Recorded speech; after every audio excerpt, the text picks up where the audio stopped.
एक बार वंदना हजार बार वंदना। एक बार वंदना हजार बार वंदना। श्री अंजनी के नंदना की बार बार वंदना। श्री अंजनी के नंदना की बार बार वंदना। एक बार वंदना हजार बार वंदना। श्री अंजनी के नंदना की बार बार वंदना। मेरे प्रिय भक्तजन, सभी पूजनीय संत ब्राह्मण विद्वान जन, सभी भक्त, हम आपके हृदय स्वरूप मंदिर में बैठे हुए उस परम पिता परमात्मा को कोटि कोटि नमन करते हैं, दंडवत करते हैं, प्रणाम करते हैं। आज का ऐसा प्रसंग है मेरे प्रिय भक्तजनों कि एक बार जिला अलीगढ़ में सेंट्रल डेयरी फार्म है, अनूप शहर रोड पर। उस सेंट्रल डेयरी फार्म में एक क्विंटन नाम का अधिकारी था जो कि अंग्रेज था।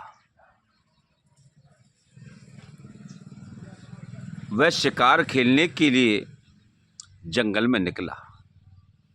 उसे शौक था शिकार खेलने का।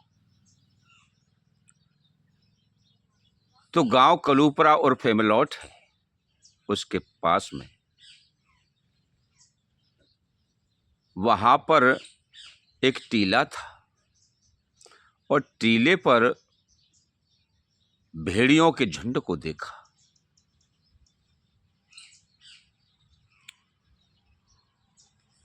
तो मेरे प्रिय सज्जनों, उन भेड़ियों ने कहीं से एक बच्चे को उठा करके ले आए और उस बच्चे को उन्होंने खाया नहीं। उसकी मासूमियत पर फिदा होकर के उसे अपने बच्चों जैसा व्यवहार करने लगे। उनसे किलकोरियां करते थे और खेलते थे।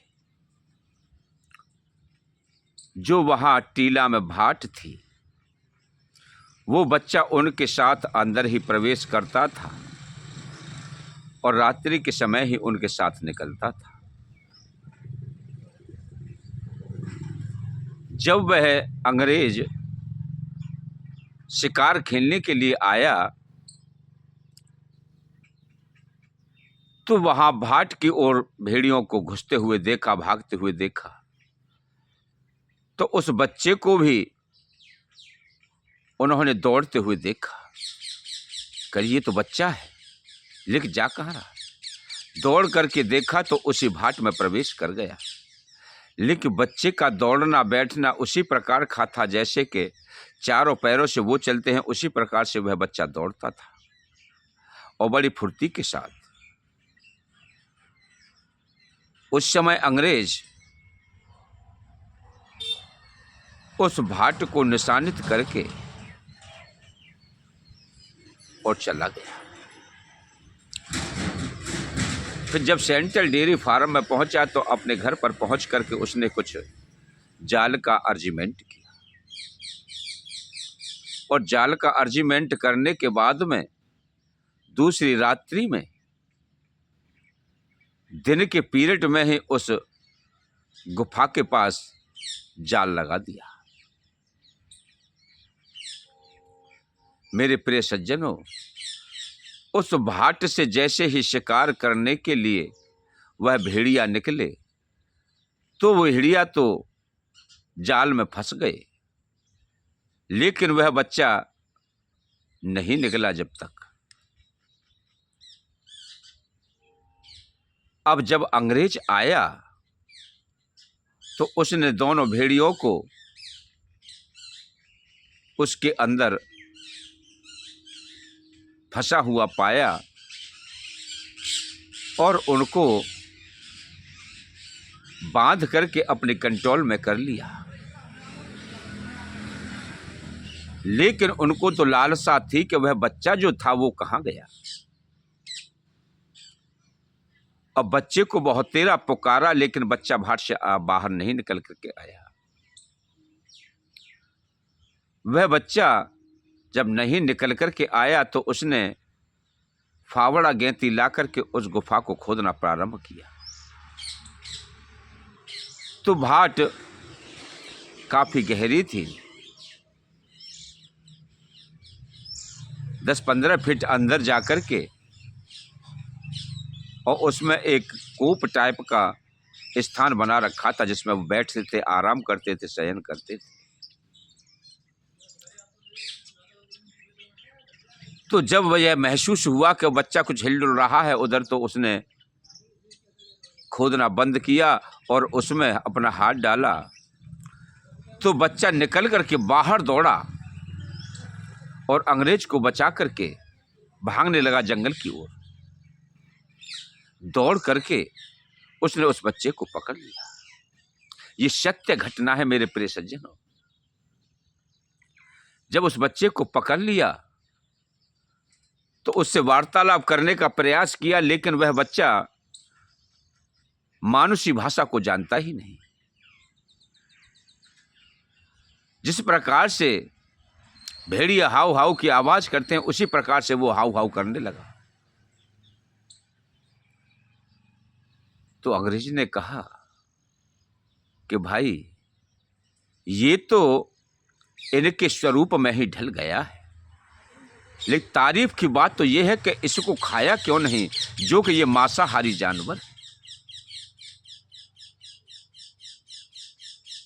अब मेरे प्रिय सज्जनों, उस अंग्रेज ने अपने पास उस बच्चे को रखा। धीरे धीरे धीरे धीरे करके जैसे और बच्चे घूमते फिरते हैं, वार्तालाप करते हैं, वहां रहते हुए उस बच्चे को अपनी कैद में रखा और वह देख करके धीरे धीरे उस प्रकार का परिवर्तन होने लगा। जब वह कुछ बोलना सीखा, जैसे मानुष बोलते हैं, उसी प्रकार से भाषा सीखने लगा और बोलने लगा। अब तो वह अपने दोनों पैरों पर भी खड़ा होने लगा, हाथों से कार्य भी करने लगा। तो मेरे प्रिय सज्जनों, ये जानवर भी होते हैं तो इनमें भी किसी किसी की ऐसी दया होती है कि जीवों पर भी वो दया करते हैं, और ये सभी दया भगवान की कृपा के ही अनुसार होती है। जब भगवान जिस प्रकार से विवेक देता है, वह मनुष्य उसी प्रकार से कर्तव्यों का पालन करने लगता है। संग में रह करके एक मनुष्य का बच्चा और भेड़िए जैसी आदतें बन गई, उसमें कृत्य भी ऐसा ही करने लगा, उसी प्रकार से चलने लगा। यह संगत का प्रभाव है। तो मेरे प्रिय सज्जनों, जहां दया होती है वहां धर्म होता है। क्या जानवरों में धर्म नहीं होता? होता है। बोलिए गोविंद भगवान की जय, सनातन धर्मों की जय। अगर मेरे प्रिय सज्जनों आपको यह कथा प्रिय लगी हो तो चैनल को सब्सक्राइब करें, वीडियो को लाइक करें और अपने मित्र संबंधियों को शेयर कर यह कथा अवश्य श्रवण कराएं कि देखिए पशु पक्षी भी हितकारी होते हैं, इनके अंदर भी दया भाव होता है। इसलिए हम सभी जीवों पर दया करें, किसी को हनन करने का प्रयास ना करें। दया बिन संत कसाई, अरे दया के बिना संत कसाई माना जाता है। तुम भी तो परमात्मा के बनाए हुए जीव हो, इसलिए आप जीवों पर दया करना सीखो।